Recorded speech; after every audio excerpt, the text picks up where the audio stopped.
La fiche hébergement. Donc ici, vous avez sur le menu carte la possibilité de filtrer la carte en fonction de la catégorie d'hébergement. Donc vous avez la possibilité de filtrer par exemple uniquement les campings qui sont non classés. Donc les campings non classés, c'est les campings qui ont soit qui n'ont pas d'étoiles, soit dont l'information n'est pas connue dans la base de données. Vous avez les campings 1, 2 et 3 étoiles ou les campings 4, 5 étoiles à la ferme, les aires naturelles de camping, les haltes randonneurs, les auberges de jeunesse, les gîtes d'étape et refuges et les campings naturistes. Donc ça, c'est ce qui s'appelle les catégories d'hébergement. Ces catégories d'hébergement-là, suivant le filtrage que vous allez sélectionner, vous avez la possibilité de les filtrer à nouveau en spécifiant que vous voulez voir par exemple des campings, uniquement des campings qui ont des emplacements pour tentes, ou alors des campings qui sont ouverts quasiment toute l'année, ou alors des hébergements qui sont labellisés accueil vélo, ou qui sont municipaux, ou alors des campings par exemple qui ont des cabanes, ou alors vous voulez voir les hébergements qui sont recommandés rando camping. Donc recommandé rando camping, ça veut dire en fait qu'il y a eu un avis utilisateur sur l'hébergement. Vous pouvez bien sûr choisir plusieurs filtres sur tous ces hébergements-là. Par défaut, sur la carte, lorsque vous arrivez sur une carte, par défaut, vous avez uniquement les campings non classés, les campings 1, 2 et 3 étoiles qui s'affichent. Alors pourquoi ce choix? C'est simplement pour éviter de surcharger de surcharger inutilement la carte au démarrage. Ce qu'il faut savoir, c'est que, on le verra dans une autre vidéo, mais dans les préférences utilisateurs, vous avez la possibilité de demander au site de se souvenir des choix que vous aviez faits. Donc ça veut dire que si vous vous intéressez uniquement au camping 1, 2, 3 et 4 et 5 étoiles, et ben le coup d'après, lorsque vous allez revenir sur le site, vous allez retrouver exactement les cases à cocher que vous aviez cochées et vous aurez pas à le refaire. On va regarder maintenant une fiche on va prendre le cas d'un camping parce que c'est quand même ce qu'il y a de plus nombreux comme hébergement. Je vais prendre ici le camping Pose-Loire du côté de Nantes. Alors, comment se présente une fiche hébergement? Donc là, vous retrouvez une icône qui vous rappelle la catégorie de l'hébergement, donc là, un camping. Vous avez le nom du camping. Vous avez ensuite un descriptif et les informations les plus importantes, le numéro de téléphone, l'email et le site internet. La fiche Rando Camping, notamment le descriptif, il n'a pas vocation à se substituer au site internet. Donc, dans tous les cas, bah, le mieux pour avoir le maximum d'informations sur un hébergement, c'est de vous rendre sur le site internet de l'hébergement. Moyennant quoi, ce qu'il faut savoir, c'est que ces données-là viennent de la plateforme Data Tourism. La plateforme Data Tourism, c'est une plateforme qui fait l'agrégation des données qui viennent des offices départementaux de tourisme.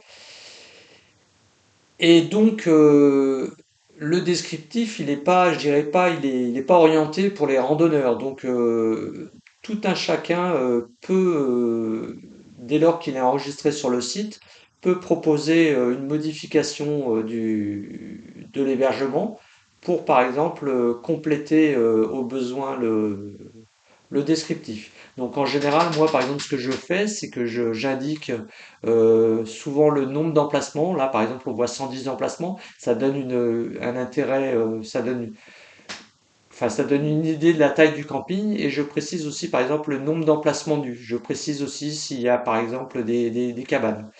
Vous allez retrouver sur cette fiche, si les critères, vous allez retrouver le nombre d'étoiles. Vous allez retrouver, par exemple, si l'information est disponible, on vous dira qu'il y a un emplacement pour les tentes, que c'est ouvert toute l'année et que c'est par exemple recommandé rando camping. Et ici, il est accueil vélo, donc vous avez le logo accueil vélo.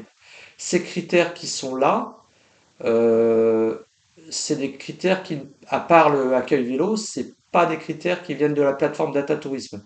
C'est des critères qui sont rajoutés par rando camping. Donc, ce qui veut dire que lorsque la fiche Data Tourisme d'origine, elle a été modifiée, vous avez comme source qui est indiquée Data Tourisme et Rando Camping. Donc si la fiche d'origine a été modifiée, il y a marqué Data Tourisme et Rando Camping. Si un utilisateur par exemple, va faire une proposition pour ajouter un camping. Par exemple, ici, en fond de carte, il y a un camping qui a pas été répertorié ni sur la plateforme Data Tourisme, ni sur le rando camping. Vous avez la possibilité ici de cliquer pour aller faire une demande d'ajout d'hébergement. Et si vous êtes enregistré sur le site, vous allez pouvoir proposer, donner les informations sur cet hébergement-là. À partir de là, vous aurez non seulement la date de mise à jour qui sera indiquée, dès qu'une fiche est modifiée, vous avez la date qui change, mais à ce moment-là, la source qui sera indiquée, il y aura marqué uniquement rando camping. Sur la fiche, vous avez également un lien ici vers la carte Google Maps et vous avez un lien, vous avez les coordonnées géographiques, donc latitude, longitude. Vous avez en dessous une carte, mini-carte qui est avec un zoom plus élevé, qui est centré sur l'hébergement. Et vous avez aussi, ici, vous avez un ID 5250. Donc ça vous permet, en fait, si vous tapez l'URL du site, c'est-à-dire https://randocamping.toutelatitude.fr/5250, et ben vous irez directement, vous ouvrirez le site en positionnant la carte sur l'hébergement et en ouvrant directement la page de descriptif de l'hébergement. Donc c'est quand même assez pratique. Cette URL-là, vous le retrouvez ici, vous avez un petit bouton qui s'appelle enregistrer comme favori. Ça veut dire que si vous cliquez ici, vous allez enregistrer dans votre espace personnel le lien vers ce camping-là. Vous dites, ah bah ce camping-là, il est pas mal, je veux m'en souvenir. Ben, il suffit de l'enregistrer comme favori et vous le retrouverez dans votre espace personnel. Ici, vous avez deux boutons.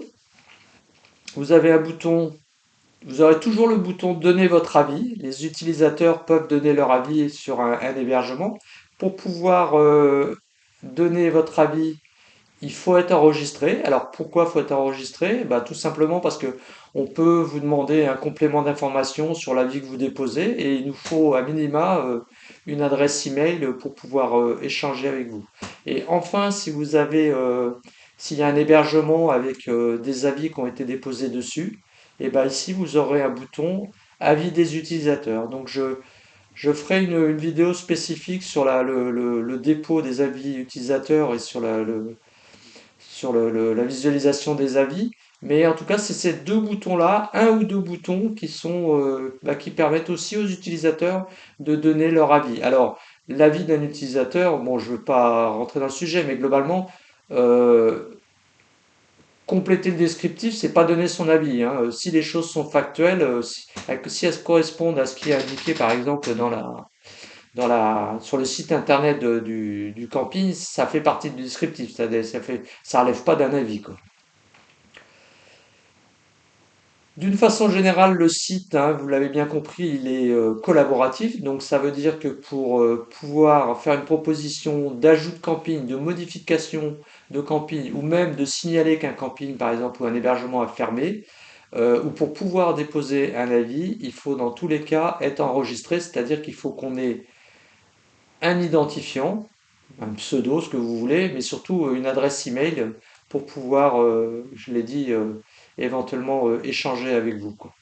Voilà, je pense que j'ai fait le tour sur la fiche descriptive d'un hébergement. Alors là, on a vu le cas d'un camping, hein, mais c'est à peu près, enfin c'est la même logique pour les autres hébergements, type auberge de jeunesse ou gîte d'étape, etc. Alors les informations sont bien sûr différentes, hein. On va pas se focaliser sur le nombre d'emplacements nus dans le cas d'une auberge de jeunesse, par exemple. Voilà, je ferai d'autres vidéos sur des sujets complémentaires. Donc, bah voilà, je vous engage à aller voir les autres vidéos pour les sujets connexes.